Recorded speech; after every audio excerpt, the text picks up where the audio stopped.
Hello अस्सलाम वालेकुम। वालेकुम अस्सलाम, क्या हाल है? खैरियत? हेलो अस्सलाम वालेकुम। वालेकुम अस्सलाम। Yes sir. हाँ जनाब, आज असाइनमेंट की लास्ट डेट है, याद है ना? असाइनमेंट 2 की।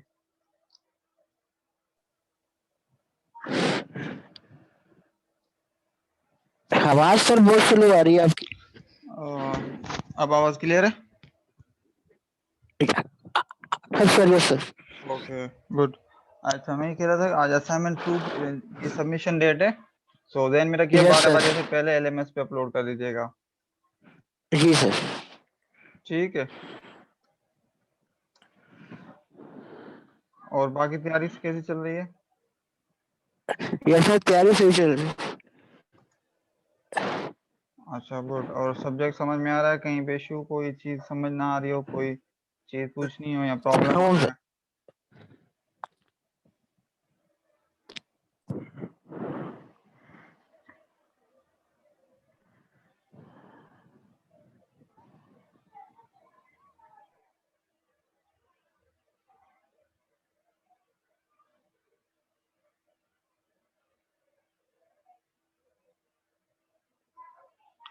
हेलो। अच्छा, स्लाइड शेयर हो रही है मेरी? है sir. Okay, good. Lecture 5 show हो रहा है। Okay, good good. अच्छा, अभी अभी हमारे पास जो लेक्चर हमें लास्ट टाइम हम पढ़ रहे थे, केबल्स से रिलेटेड चीज़ है ना। तो मैंने आपको कहा था कि मैं आपको बताऊंगा केबल से रिलेटेड। अभी हम जो नेक्स्ट टॉपिक है वो केबल्स की इंसुलेशन और रेजिस्टेंस और कैपेसिटेंस, इनकी अभी तक हमने जितनी भी चीज़ें की है ना वो की थी थ्योरेटिकल। अब अब वो देखना है कि वो उनके प्रॉब्लम्स, उनकी जो चीज़ें देखनी, प्रॉब्लम सॉल्व करना, वैल्यूज को निकालना है। ठीक है।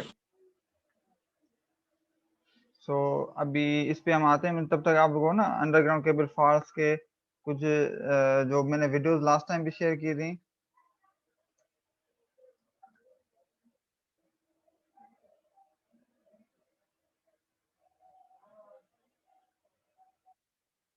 अच्छा, बाकी क्यों नहीं आ रहे अभी?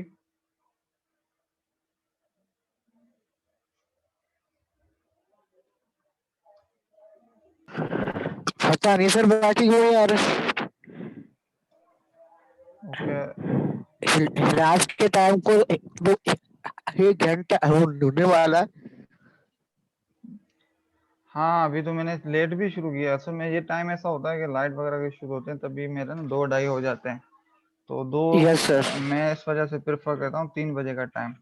मगर आप लोगों के यहाँ फिर इश्यूज आ जाते हैं 3 बजे। तो ठीक है, हमारे पास उस सेंस में नहीं है क्योंकि मैं रिकॉर्डेड सेशन करता रहता हूँ। ठीक है। अब हमारे कल भी हम यस सर। एक क्लास रखेंगे ओके सर। क्योंकि हमारे जो सेशन रह गए थे, जो एक वीक लेट स्टार्ट हुआ है ना, बल्कि एक रीड लेट नहीं, बल्कि हमारा 1.5 वीक लेट स्टार्ट हुआ है। सो उसको यस जो है ना सर। कंपनसेट करने के लिए हम इस वीकेंड में ना कल भी क्लास रखेंगे। और इंशाल्लाह फिर वैसे भी फ्राइडे जैसे छुट्टी हो गई हमारी, कोई क्लास हुई नहीं है। Yes sir. ठीक है, तो कल रख यस लेंगे। सर। एक आज हो जाएगी हमारी, तो कंपनसेशन हो जाएगी इंशाल्लाह। Yes sir. Okay, good. अच्छा, अभी लेक्चर नंबर 5 जो है मैं डायरेक्ट कहता हूँ, वो है हमारा resistance capacitance and current carrying capacity of insulated cables. अच्छा, दो चीजें तो वैसे ही हमें पता है, एक तो रेजिस्टेंस का, ठीक है, और जो करंट कैरिंग कैपेसिटी, मतलब अब एक केबल होती है उसकी हमेशा कोई ना कोई रेजिस्टेंस होती है, ये बात तो समझ में आती है, ठीक। हम कोई भी केबल हो, कितनी भी परफेक्ट कंडक्टर हो, मगर उसकी रेजिस्टेंस होती है जो कि माइनर हो, जितनी रेजिस्टेंस उसकी कम होगी उतनी वो केबल अच्छी होती है। तो ये तो एक चीज समझ में आ गई। और जो हर केबल होगी उसकी कोई ना कोई करंट कैपेसिटी तो होगी, मतलब वो कितना करंट कैरी कर सकती है। जिस तरह मैंने पिछले लेक्चर्स में शायद आप लोगों को कहीं ना कहीं किसी एग्जांपल पे तौर पे बताया था कि जो फॉर सपोज हम वायर से मोटर चलाते हैं, या जिस वायर से हम कोई आयरन चलाते हैं या हेवी लोड चलाते हैं, तो उससे वो हम लोअर लोड चला सकते हैं, फॉर सपोज बल्ब वगैरह ये वो।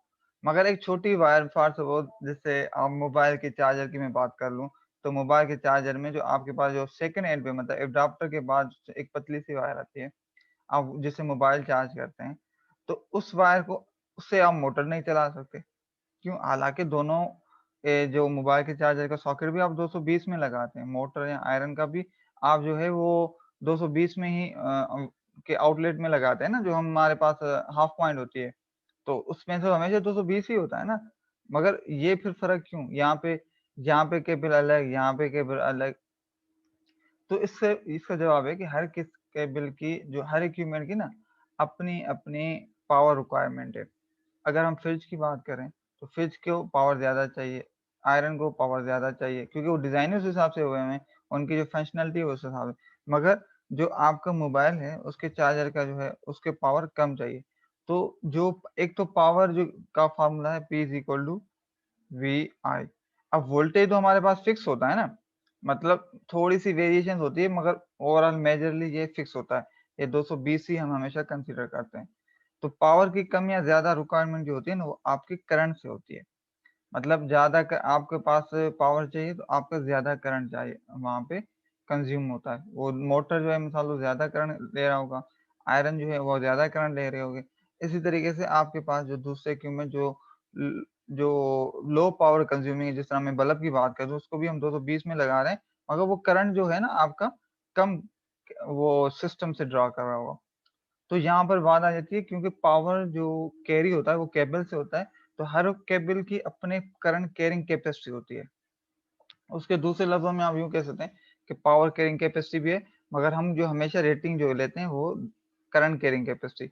तो आज के लेक्चर में हम देखेंगे डिफरेंट केबल्स की, जो कि स्पेशली इंसुलेटेड इंसुलेटेड क्योंकि अंडरग्राउंड केबल्स ही होती हैं, बाकी केबल्स इंसुलेटेड नहीं होती। मतलब ओवरहेड जो सिस्टम हम नॉर्मली आप लोग जो देखते हैं बाहर गलियों में, अभी भी शायद अगर आप कहीं खिड़की वगैरह में खड़े होंगे और सिस्टम आपको नजर आ रहा होगा, तो उसमें इंसुलेशन नहीं लगी होती, वो उसको हम बेयर कंडक्टिंग, मतलब ओपन कंडक्टर होता है, जिसमें आपके पास कंडक्टर क्लियरली नजर आ रहा होता है, उसमें आप इंसुलेशन नहीं लगाते। इंसुलेशन जो यूजुअली लगती है वो हमेशा अंडरग्राउंड केबल्स में लगती है, या हाँ, होम घरों में जो केबल्स यहाँ पे एंड यूजर के फैसिलिटीज पे, जिसको हम फैसिलिटी बोलते हैं, एंड यूजर फैसिलिटी, उस पे लगती है। तो इंसुलेटेड करंट में वायर्स में हर केबल की कितनी करंट कैरिंग कैपेसिटी है, और उसकी रेजिस्टेंस भी जारी बात है पता होना लाजमी, क्योंकि रेजिस्टेंस और करंट का आपस में गहरा ताल्लुक है। V is equal to I R according to Ohm's law. ये क्या बताता है हमें? रेजिस्टेंस, करंट और वोल्टेज के आपस में रिलेशन क्या है वो बताता है। तो ये भी पता थी। तो यहाँ पर कैपेसिटेंस भी है। अब यहाँ पे कैपेसिटेंस क्यों आती है? अब सवाल ये पैदा हो सकता है ना कि कैपेसिटेंस की यहाँ पे जरूरत किस चीज वजह से है। तो सबसे पहले आते हैं कि कैपेसिटर है क्या चीज। जिस तरह हमें पता है कैपेसिटर जो है, मैं आपको एक मिनट अगर दिखा सकूं, तो एक चीज दिखा दूं कैपेसिटर का मतलब क्या है। कैपेसिटर हम इवन तो हम बहुत बेसिक इलेक्ट्रिकल में जो स्टूडेंट है, कैपेसिटर तो हमेशा क्या कहते हैं कि पहली क्वांटिटी होती है, जो रेजिस्टेंस कैपेसिटेंस हम फर्स्ट इंटर से पढ़ते आ रहे हैं, कोई बिल्कुल अनोखी चीज नहीं है। मगर मैं एक चीज दिखा दूं, एक मिनट, नेट का मैं फायदा उठा लेता हूँ यहाँ पे। अच्छा, उधर ये नजर आ रहा है आपके पास? उधर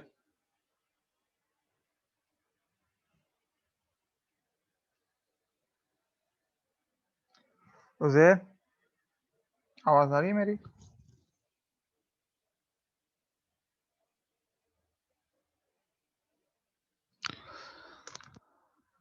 ओके, आई होप कि आवाज आ रही होगी, शायद आपको कोई और इशू हो या। तो मैं ये समझाना चाह रहा था कैपेसिटेंस हम क्यों पढ़ रहे हैं या यहाँ पे क्या। पहले तो कैपेसिटेंस है ना चीज, वो ये है कि जहां पर भी आपके पास एक जगह पे पॉजिटिव चार्जेस आ जाएं और दूसरी साइड पे नेगेटिव चार्जेस हों, और बीच में कोई भी चीज हो, इवन एयर हो या वो, जिसको हम डाइलेक्ट्रिक कहते हैं, मतलब उससे डायरेक्टली जिससे करंट पास ना हो सके, जो कि आपको रेजिस्ट कर रहे हो करंट के फ्लो को, ऐसी कोई भी चीज हो जिसको हम सबस्ट्रेट कहते हैं, डाइलेक्ट्रिक कहते हैं, जो भी चीजें हैं, ठीक है, डिफरेंट मटेरियल्स हैं, इवन एयर भी इटसेल्फ वो जो है ना चार्जेस को वो इजीली इस तरह फ्लो नहीं करना है। तो इस तरीके से जहां पर भी ऐसा फिनोमेना आ जाए जहां पे एक साइड आपके पास पॉजिटिव चार्ज हो, दूसरी साइड न्यूट्रल हो या नेगेटिव चार्ज हो, और बीच में जो चीज हो उसको डाइलेक्ट्रिक बोलते हैं, तो वो जो है कैपेसिटेंस फिनोमेना शुरू हो कर देता है। तो जहां पर भी चार्जेस होती हैं वहां पे कैपेसिटेंस फिनोमेना शुरू हो जाता है। अब जहां तक हम केबल की बात करें तो केबल कुछ इस तरह है कि ये केबल है कंडक्टिंग। अब इसमें समझो कि आपके पास जो कंडक्टर है ये, और नीचे इसको फिर इंसुलेटेड किया हुआ है आपके पास किसी यहाँ पे ये इंसुलेटर इसके बिल्कुल साइडों पे लगा हुआ है केबल के आसपास, ठीक है। और उसके बाद फिर आपके पास लगा हुआ है एक आर्म रिंग लगी हुई है, या इवन लीड शीट भी लगी हुई है, डिफरेंट चीजें। तो एक्चुअल में क्या हुआ, इस कंडक्टर में जो मेन कंडक्टर है इसमें आपके पास है चार्जेस, पॉजिटिव या नेगेटिव जैसे जैसे रोटेट होते रहता है, और बीच में इंसुलेटर, और इस तरफ जो आपके पास न्यूट्रल है। अब ये न्यूट्रल और ये पॉजिटिव के दरमियान जो लाइट एक्चुअल में कैपेसिटेंस वाला फिनोमेना क्रिएट कर देता है।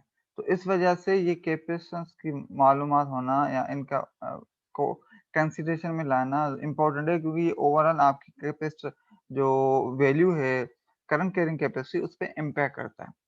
तो आई होप कि ये चीज़ क्लियर हो गई होगी, नहीं तो मैं इसको एक दफ़ा यहाँ पे दोबारा दिखा देता हूँ। ये हम यस केबल सर। मैं दिखा दूँ कि फास्ट ये बहुत सारे टाइप्स के केबल्स हैं। इसमें ये आपकी ये जो ये कंडक्टर है फास्ट मैं, और ये आपके पास इंसुलेटर्स के आसपास लगे हुए हैं। फिर इसके बाद आपके पास ये आर्मरिंग लगी हुई है या लीड शीट भी अंदर लगी हुई है। तो ये सारी चीज़ें क्या करती हैं एक्चुअली में इन दोनों के दरमियान, ये लीड शीट और ये कंडक्टर है ना, ये बीच में जो इंसुलेटर है इधर डाइलेक्ट्रिक के तौर पे काम करता है, और ये आपके पास कैपेसिटेंस फिनोमेना क्रिएट कर देता है। तो उस वजह से इंसुलेटेड केबल्स में आपको कैपेसिटेंस को मालूम होना लाज़मी है, क्योंकि इससे कैपेसिटेंस का भी अपना एक करंट होता है। क्योंकि हम फ़ॉर्मूला पढ़ते हैं ना कैपेसिटेंस का फ़ॉर्मूला जो नॉर्मल कैपेसिटर का एक तो ये जो ओवरऑल चीज़ें हैं ना,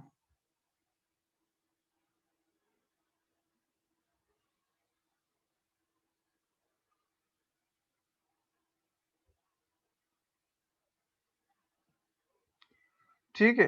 तो कैपेसिटेंस के फिनोमेना इस तरह से क्रिएट होता है इंसुलेटेड केबल्स में। अगेन उस चीज़ को हम दोबारा रिपीट करें, क्रॉस सेक्शन को पहले देख रहे हैं, केबल को क्रॉस सेक्शन को देखें। अगर ये जो एरिया है तो उसके ऊपर आपके पास 3-4 चीज़ें नज़र आ रही हैं। एक आपका इन इन जो इनसाइड है जो कंडक्टर है, जो कि मिडिल में होता है। अगर सिंगल कोर है, अगर मल्टीपल कोर है, तो वो आपस में अरेंज हो जाती है। तो हम सपोज कर रहे हैं पहले सिंगल कोर से स्टार्ट कर रहे हैं, तो सिंगल कोर को हमने ये किया। अब ये क्रॉस सेक्शन है उसका, क्रॉस सेक्शन ऐसे ही समझो कि जिस तरह बिल्कुल उसका सामने वाला, जिस तरह ना हम केबल को काट के उसको फ्रंट से यूं देखना शुरू कर दें, तो उसको हम क्रॉस सेक्शन बोलेंगे। बिल्कुल फ्रंट उसका जो फेस नजर आ रहा हो सामने, तो उस चीज़ को हम देख रहे हैं। अच्छा, वहाँ से हमें एक्चुअल में थिकनेस पता चलती है, तार कितनी पतली है, थिक है, मीडियम है, क्या है। तो क्योंकि मैथमेटिक्स में तो थिक या थिन का कोई कंसेप्ट नहीं, तो वो हमेशा नंबर्स होते हैं कि तार का जो डायमीटर इतना है या रेडियस इतना है, ठीक है। तो वो चीज़ हो गई, तो उसमें सपोज कर लिया वो है उसको हम कहते हैं रेडियस R1। कोई ना कोई इसका रेडियस होगा, छोटा या बड़ा जो भी हो, उस कोर को हम रेडियस। अच्छा, उसके साथ जो दो आपके पास जो डिफरेंट जो लगी शीट्स लगी हैं, अब इसको मैं आप लोगों के लिए रीड कर रहा हूँ। The cable conductor is provided with a suitable thickness of insulating material in order to prevent leakage current, ठीक है। ऑब्वियस सी बात है, हम उसको जो कंडक्टर के अराउंड एक इंसुलेटिंग मटेरियल लगाते हैं ताकि उसकी थिकनेस जो इंसुलेट हो जाए और करंट जो है ना लीकेज ना हो। मेन काम तो यही होता है ना, लीकेज करना।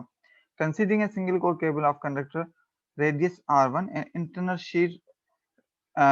शीट रेडियस R2, ठीक है। The let dx be the very small layer of insulation thickness at a radius r x. L be the length of the cable and P be the resistivity of the insulation. अच्छा, अब हो क्या रहा है इस phenomena कि ये आपके पास इंटरनल शीट है, मतलब एक कंडक्टर है, ये एक्सटर्नल शीट है। इसको जो इसको एक एक्सटर्नल कर लें, आप इंटरनल शीट कर लें। इंटरनल शीट इसलिए कह रहे हैं क्योंकि दो शीट्स लग रही है ना, जो हमने केबल कोर की जो डिस्कस कर रहा था, तो उस वजह से एक इंटरनल है, एक एक्सटर्नल, बिल्कुल जो आउटसाइड पे आर्मरिंग के तौर पे। मतलब कोई भी एक शीट समझ लें जिसका रेडियस R2 है, इंटरनल जो आपके पास कोर है उसका रेडियस R1 है। तो ये कोर है, ये उसके उसके आसपास जो है शीट है जो मेटेलिक, मतलब कोई भी कंडक्टिव शीट है, और वो आपके पास उसका रेडियस R2 है, मतलब R2 पे वो शीट है आपके पास।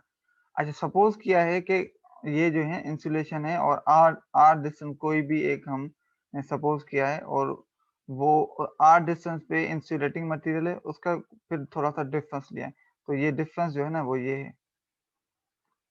अब ये क्यों कर रहे हैं? क्योंकि ताकि हम कैपेसिटेंस मालूम कर सकें। अच्छा, केबल जो है जिसका हम रेडियस देख रहे हैं, वो समझोगे कोई जिसकी लेंथ है एल, तो कोई भी, ये सारे वेरिएबल्स हैं, तो उस वजह से सपोज किए हैं। और हर केबल की कोई ना कोई रेजिस्टिविटी होती है जिसको रो से शो किया जाता है। ये फिजिक्स के बेसिक फार्मूलाज हैं जो हम पढ़ कर आते हैं, तो उसको वो रो है। अच्छा, उसके बाद रो जो आपके पास रेजिस्टेंस बनेंगे केबल की अकॉर्डिंग टू दी, ये जो फार्मूलाज ड्राइव होते हैं, मतलब इलेक्ट्रोमैग्नेटिक फील्ड थ्योरी से हम चीजें सारी ड्राइव करके यहाँ तक पहुंचते हैं। तो वो बनती है R is equal to rho over 2 π L into ln R2 upon R1। ये हमारे पास रेजिस्टेंस का फार्मूला आ गया। This shows that insulating resistance of a cable is inversely proportional to its length. यहाँ पे जो इम्पोर्टेंट बात नोट करने की है ना, वो ये है कि ये जो लेंथ है और ये रेजिस्टेंस है, इन दोनों का एक दूसरे से इनवर्स रिलेशनशिप है। इनवर्स का मतलब ये होता है कि मतलब एक चीज अगर बढ़ेगी तो दूसरी डिक्रीज होगी, अगर दूसरी बढ़ेगी तो पहली इंक्रीज होगी और डिक्रीज होगी, सो ऑन। तो अगर जैसे जैसे रेजिस्टेंस बढ़ती, लेंथ बढ़ती जाएगी, उस वायर की जो है ना रेजिस्टेंस बढ़ जाएगी। ऐसे ही समझे कि जैसे आपके पास 10 फीट की फॉर सपोज एक केबल थी, उसकी जो सेम मटेरियल, सब कुछ चीज सेम, हर चीज सेम हो, मतलब आपने एक बंडल लिया हुआ है, उससे आप दो वायर निकालें, एक की जो आप निकाले 10 फीट, और दूसरी उसी बंडल से वायर, हर चीज सेम है उसकी बंडल की, और 10 20 फीट, ये 20 फीट है, ये 10 फीट है फॉर सपोज, ठीक है। तो इसकी रेजिस्टेंस और इसकी रेजिस्टेंस चेंज होगी, इसकी ज्यादा होगी 20 फीट वाले की,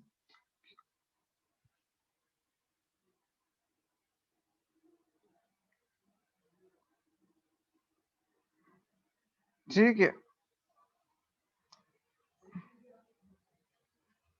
सॉरी, मतलब इनवर्स रिलेशनशिप है तो रेजिस्टेंस, लेंथ ज्यादा है तो जो रेजिस्टेंस कम होगी, इस चीज को समझे, मिक्स हो गया। तो ये इस तरीके से आपके पास जो है डिफरेंट जो क्या कहते हैं केबल्स में, इसमें जो रेजिस्टेंस और लेंथ का जो रिलेशनशिप है वो इनवर्स है, ठीक है। यहाँ तक अब हम आगे बढ़ते हैं।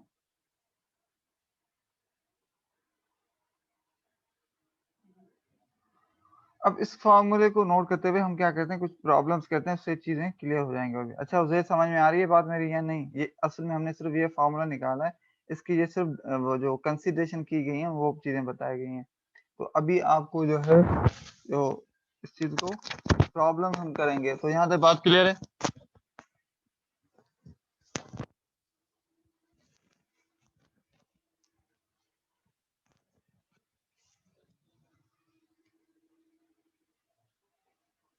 उसे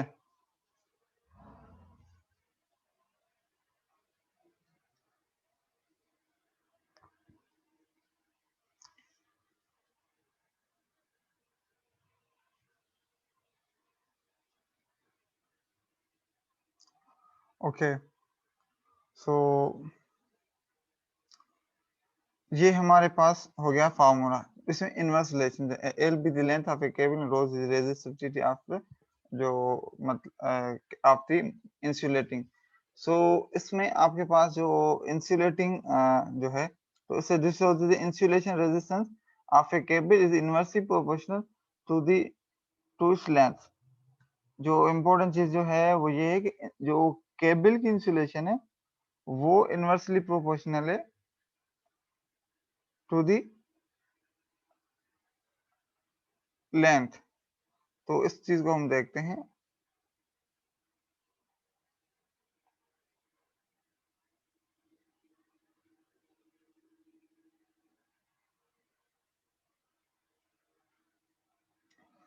अच्छा, तो प्रॉब्लम क्या है, एक सिंगल कोर, कोई सिंगल कोर केबल है, has a conductor diameter 1 centimetre. अच्छा, डायमीटर दे दिया कंडक्टर का, मतलब है R1 हमें मिल गया। R1 क्या था, कोर की जो आपके पास कोर है उसका जो रेडियस था। तो डायमीटर से रेडियस निकालना मुश्किल नहीं है क्योंकि दोनों रिलेशनशिप बराबर है, ट्वाइस है, diameter is twice of radius. So वो हमने कर दिया यहाँ पर। ठीक है, R is equal to 1/2 1/2 of 1/2 of ये होता है डायमीटर। अब यहाँ पे डायमीटर ही 1 सेंटीमीटर, तो इस वजह से 1/2 इज इक्वल टू 0.5 सेंटीमीटर होगी। अच्छा, insulating material and insulating thickness is 0.4 centimetre. तो इंसुलेटिंग थिकनेस हमें मिल गई, वो है 0.4। अच्छा, यहाँ पे चीज जो नोट करने की है, तो इससे हमें R2 निकालना है। वो कैसे, क्योंकि R2 और R1 दोनों का जो डिस्टेंस है वो ये है सेंटर से। तो ये R1 मिल गया, इसकी हमें थिकनेस मिल गई। तो इसका अगर रेडियस निकालना हो, ये मिसाल तौर मैं आपको यूं कहूँ, ये है आपके पास 0.5 सेंटीमीटर, और उसके ऊपर जो आपके पास ये इंसुलेटिंग मटेरियल है ये कुछ ये 0.5, और मैं इसको चेंज कर देता हूँ। ये है थिकनेस जो कि आपके पास है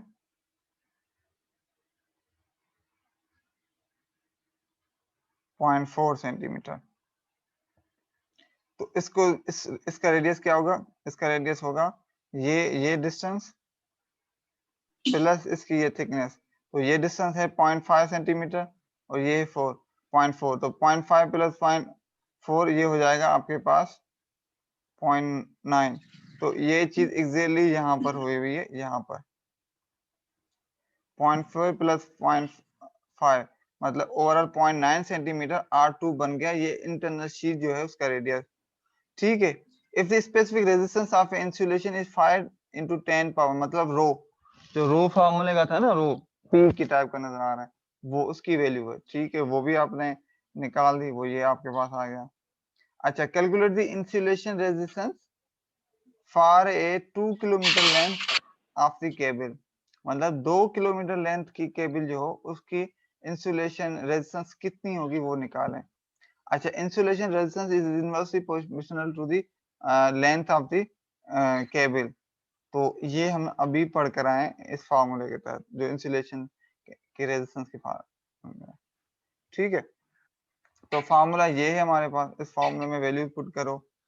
आर रो हमारे पास कितना है, 5 into 10 पावर 14 सेंटीमीटर। अच्छा, यहाँ पे इंपॉर्टेंट चीज नोट करने की, वो सेंटीमीटर में दिया हुआ है, और हमें यूनिट्स हमेशा एक जैसे ही रखने हैं, क्योंकि यहाँ तो इन सब ये इसको किलोमीटर को मीटर में किया है, इसको भी हम करेंगे उसमें सेंटीमीटर में रखना है, या किलोमीटर, जो जो सारे यूनिट्स हैं उस सब में उनको एक जैसे ही रखना है।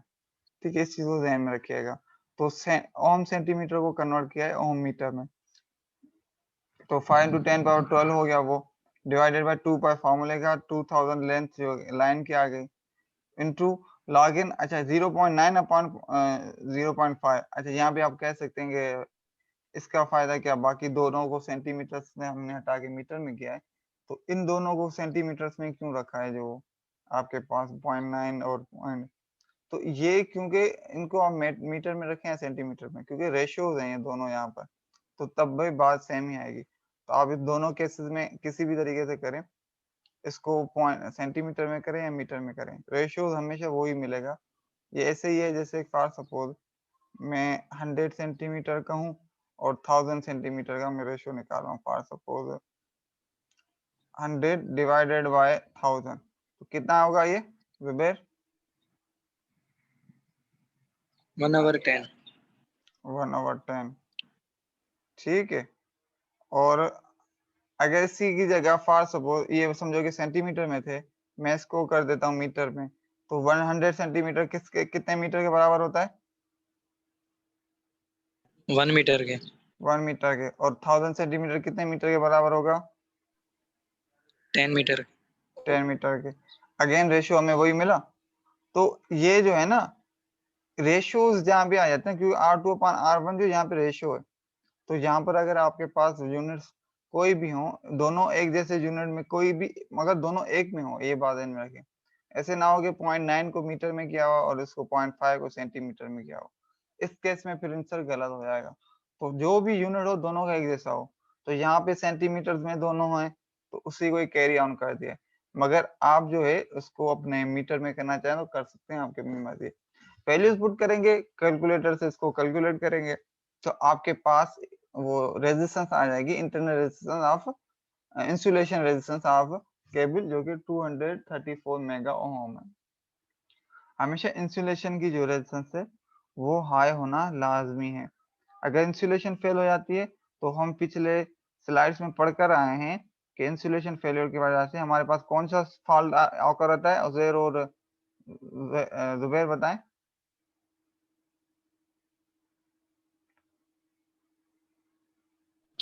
सर वो स्पार्किंग का आ जाता है फॉल्ट, और स्पार्किंग होती है नीचे। उसका कुछ नाम दिया था हमने पिछले लेक्चर्स में। आपने लेक्चर सुने हैं, वीडियो रिकॉर्डेड सुनी है? सर इन दिनों में फिलहाल नहीं सुनी। अच्छा, फिर कब सुनेंगे? अभी तो अटेंडेंस भी आपकी बहुत लो जा रही है इस क्लास में। कोशिश होती है, मुकद्दर है, क्या करें, मसरूफियत ज्यादा रहती है, तो घर की कोर्स, सारी जिम्मेदारी मेरे। वो बात बहुत अच्छी बात है, जिम्मेवारी लेनी चाहिए, मगर कोर्स लिया है तो उधर भी टाइम देना पड़ेगा। अगर यूनिवर्सिटी में ये होता कोर्स तो फिर आप फुल टाइम स्टूडेंट भी तो हैं मेरे भाई, तो इधर भी जी टाइम जी दे दिया बिल्कुल है। करें। तो इस तरीके से 80 मार्क्स का पेपर होगा, टफ हो जाएगा आपके लिए। फिर एकदम इतनी चीजें एकदम एक नाइट में आप नहीं पढ़ पाएंगे या सुन पाएंगे। लेक्चर 40 मिनट के हैं, वो भी अभी तक तकरीबन 27-28 हो गए। जो है तो ना वो बनाना चाह रहा हूँ अपना टाइम टेबल, उसके मुताबिक देना। आपको पता है फाइनल एग्जाम्स कब है? पहले 15 को थे, अब 24 को हो गए शायद।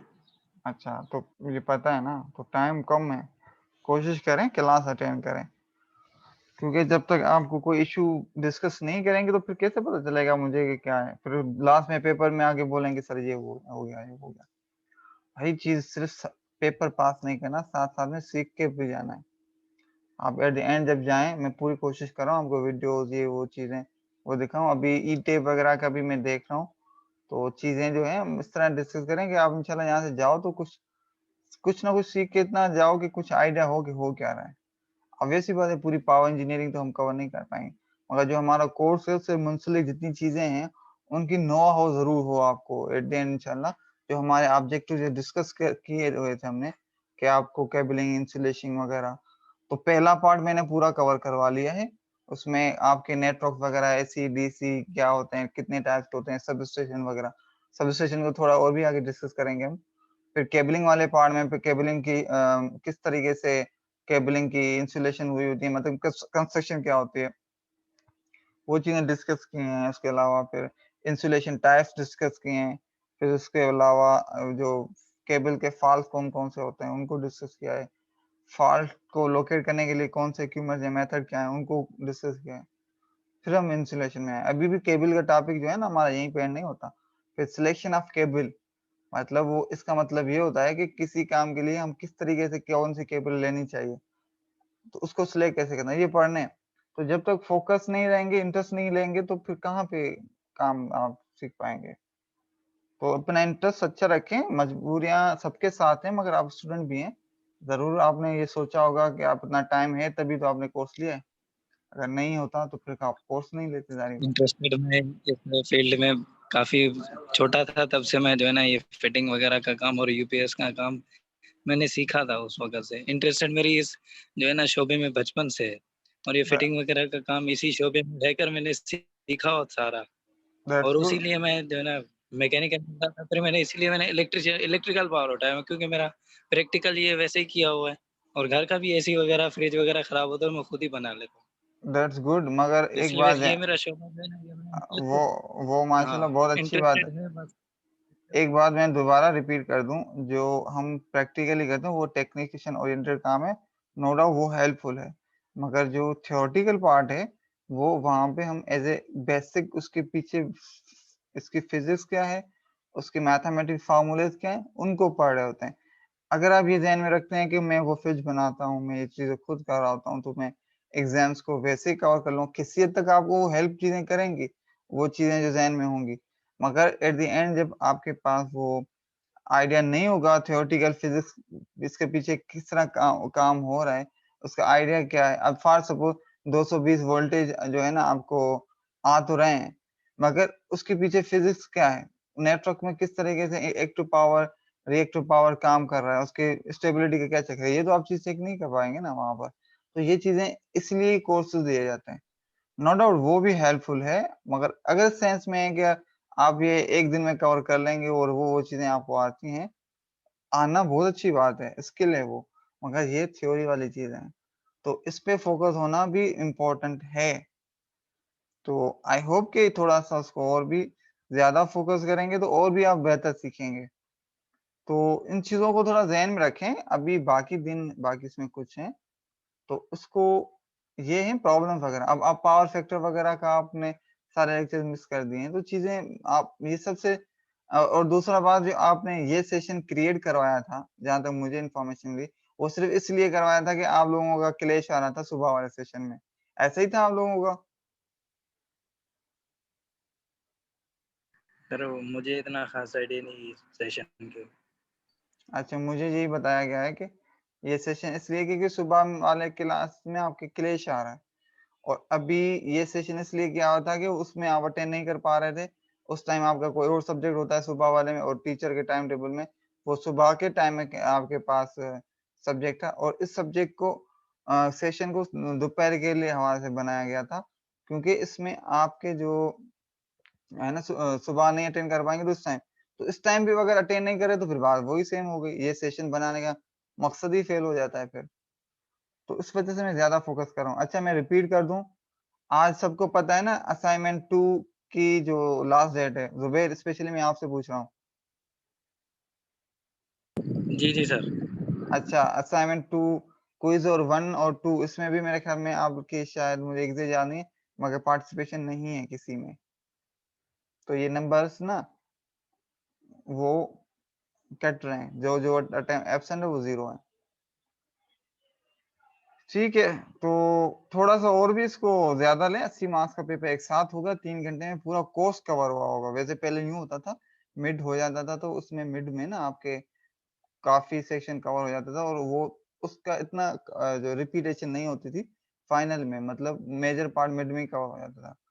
अब ये ओवरऑल पूरा 80 मार्क्स का पेपर होगा, तो इसमें जाहिर बात है आपकी तैयारी भी अच्छी होनी चाहिए ओवरऑल पूरे कोर्सेज की।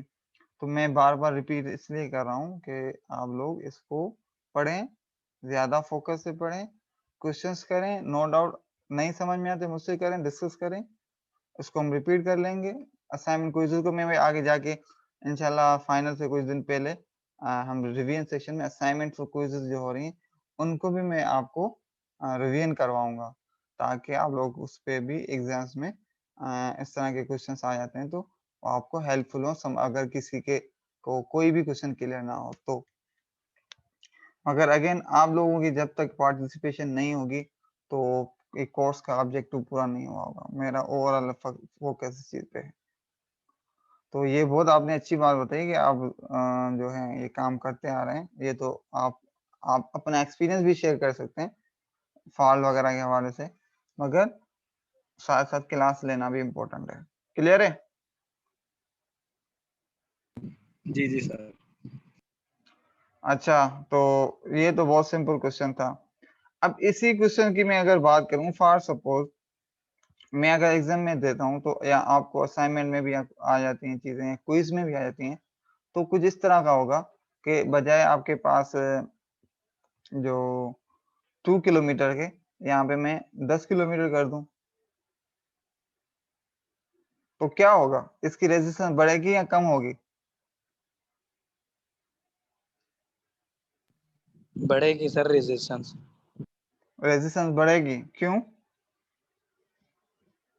सर क्योंकि वो मुफासला ज्यादा होता है तो उसकी वजह से सर टेम्परेचर इफेक्ट भी ज्यादा पड़ जाता है पैरों के ऊपर। वो बात सही है।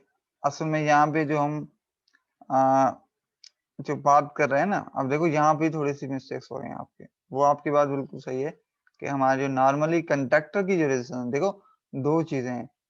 एक होता है कंडक्टर और उसकी रेजिस्टेंस, मतलब जो नॉर्मली हम वायर्स जो अन इंसुलेटेड होते हैं, जिसमें इंसुलेशन नहीं होती, जिस तरह ट्रांसमिशन की जो लाइंस होती हैं, जो ओवरहेड सिस्टम होता है, जो हम वायर भी देखते हैं, इसमें इंसुलेशन नहीं होती।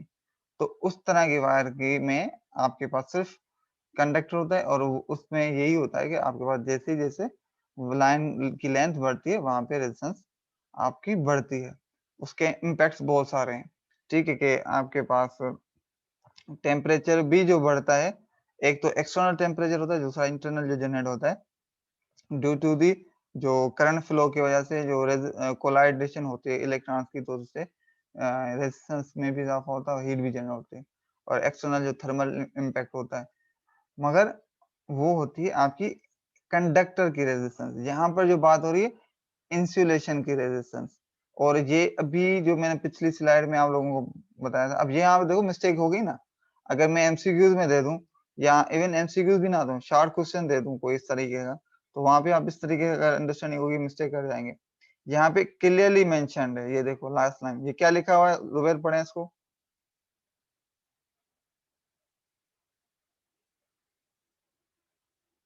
Zubair, This show that insulation resistance of a cable is inversely proportional to its length। अच्छा, अब इससे आपको और क्या ये दिखा समझ, रहा है कि इसका जी जी बोले। सर यहाँ पर ये दिखाया जा रहा है कि ये इनवर्सली प्रोपोर्शनल है। हाँ, तभी मैं आपको कह रहा हूँ। अब देखो यहाँ पे आ गया ना इशू। अब आपको इससे क्या समझ में आता है, ये सही है गलत है?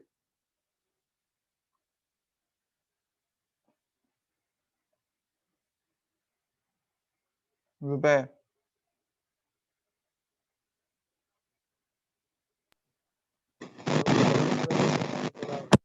उसका भी असर पड़ेगा उसके ऊपर।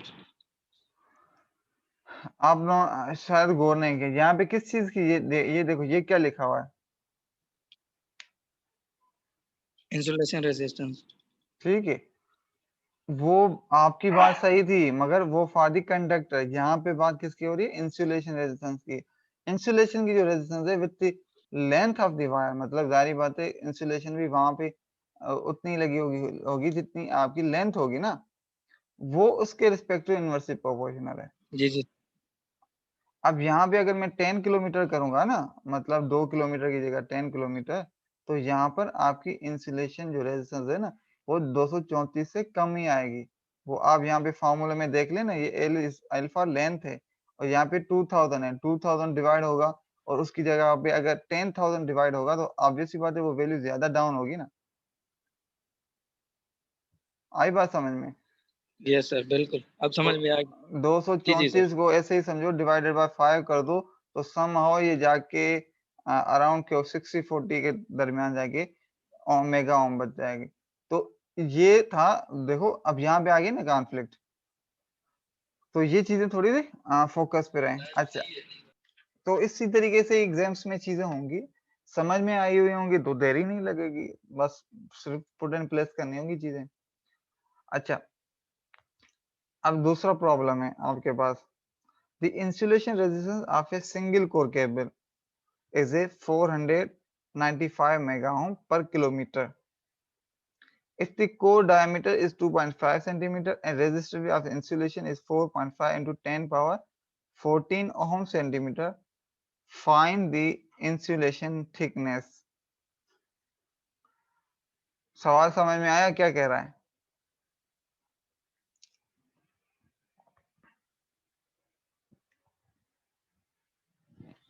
सर एक सिंगल तार है, उसका जो है 1 किलोमीटर पर 495 मेगा ओम जो है उसकी इंसुलेशन रेजिस्टेंस है। हाँ, और उसकी डायमीटर बताया जा रहा है वो 2.5 सेंटीमीटर है। उसकी इंसुलेशन जो है ऊपर वाला कवर वो 4.5 इंटू 10⁻14 ओम सेंटीमीटर है। तो हाँ, अब ये थिकनेस पूछ रहे हो। बिल्कुल। तो अब क्या हो रहा है कि केबल में आपके पास पर किलोमीटर के हिसाब से उसने हमें रेजिस्टेंस भी बता दिए।